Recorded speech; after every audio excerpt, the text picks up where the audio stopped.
తెలంగాణలో 3,20,00,000 మందికి ఉచితంగా 6 కిలోల సన్నబియ్యం అందిస్తున్నామని మంత్రి ఉత్తమ్ కుమార్ రెడ్డి అన్నారు.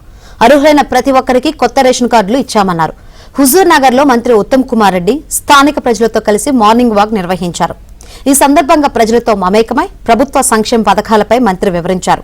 ఆహార భద్రత కల్పించడంలో తెలంగాణ ప్రభుత్వం పూర్తి విజయం సాధించిందని ఉత్తమ్ కుమార్ రెడ్డి అన్నారు. ఎప్పుడు చేస్తే బాగుంది. వాకింగ్ అండ్ టాకింగ్ తప్పట్లో కానీ 1, 2, 1.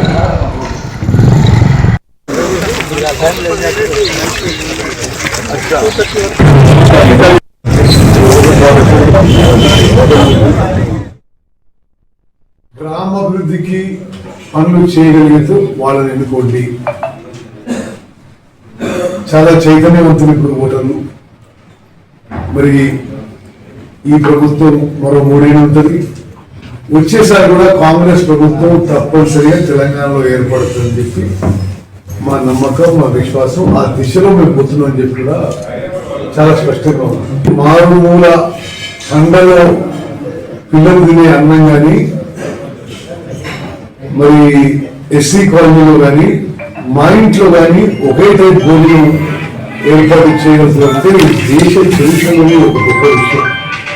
ఆహార భద్రత కల్పించడంలో